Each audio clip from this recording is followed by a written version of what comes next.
Hello, Steve White, Steve Arts 89. Well, I have been enjoying a horror sort of marathon. I've been doing sort of franchises, just looking at sets of two or three films, or in some cases, The Howling and Hellraiser, like 7, 8, 9 films I've been watching. And the other night I watched The Boogeymen. Now, I think I did watch this back in the day. There's three of them. I didn't watch the second two and three because sometimes you get the film will come out or do well, you see it in the cinema, and then the sequels will come out direct to DVD or something and you buy them. And a lot of them I never had the time to watch and totally forgotten. I thought I'd watched them and just couldn't remember them. And then I realised, no, I never watched it. So this is the same. I watched the first film, confused it for the film Boo, which I thought I was watching, which also has at least one sequel, which I don't have. I think I have the original somewhere. But yeah, so I watched this film and I remember it's got Bones in it. And she plays an old friend of a guy who sort of comes home after his mother dies, because he sort of has been running away from issues because he saw his father taken by the boogeyman, dragged into his closet and killed when he was a kid, and that messed him up and no one really believed him, and came back to the town after his mother died. He sort of was staying in the house, and it's very strange. Now, I made the mistake of reading a bit of a review when I was trying to sort of find some of the details of the story, because they didn't have a lot of production details, so they just went into the story and reviews. And they were kind of right. They don't really explain the monster or why it's coming after this guy. The relationship isn't explained. It doesn't make sense, really. And they try to be sort of moody and mysterious, but it really is just kind of empty, where nothing really happens. And there was so much room to explain things and show things, and they just don't do it. And some of the supernatural occurrences are a bit over the top, and there's no real explanation as for why there's so much sort of poltergeist sort of circusness about it.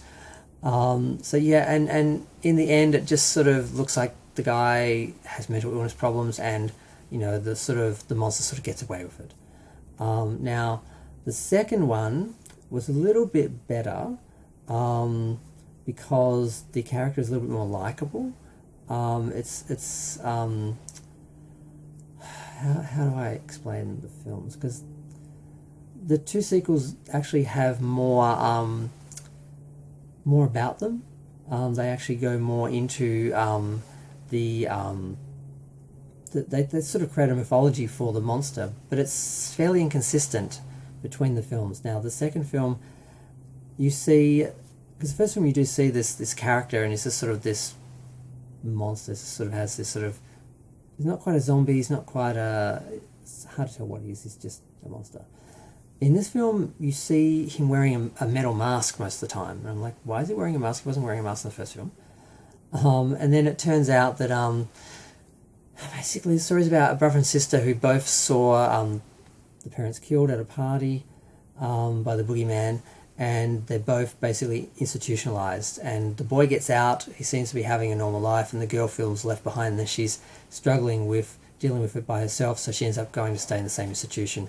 And of course, they get locked in at night, the monster comes, they're all trapped, they all get killed off one by one. Who's doing it? Is it the girl who just came? It's sort of usual, but fairly well done. The acting's fairly good, the writing's fairly good. I think the villain from Saw is actually one of the psychiatrists in this, and he's sort of played as, you're not sure if he's bad or good. Some of his tactics are bad, but maybe he's trying to help them. Maybe he believes in the actual monster. It's hard to tell. How much do I explain? How much do I not explain? Basically, it ends up being pinned on the brother. The indication is that he sort of was unstable and didn't actually go to this job interview and to this new life. He actually just got out and just started to want to prove that this thing was real by killing people. That's sort of the way it's played out. Now, whether this actually happened or not, I'll let you find out if you watch the film. But that's sort of how it ends up sort of being put down. Now, the last film is a little bit more interesting in a way that it's a girl sort of uncovering this. She's a girl on radio at a college, and she sort of discovers that this entity exists and it's starting to kill people in her dorm, and she has to try and save everyone. And then she realizes that by trying to save everyone, she's actually spreading the fear and giving this thing more strength, because it apparently exists on people's fear. And again, it looks totally different from in the other two films.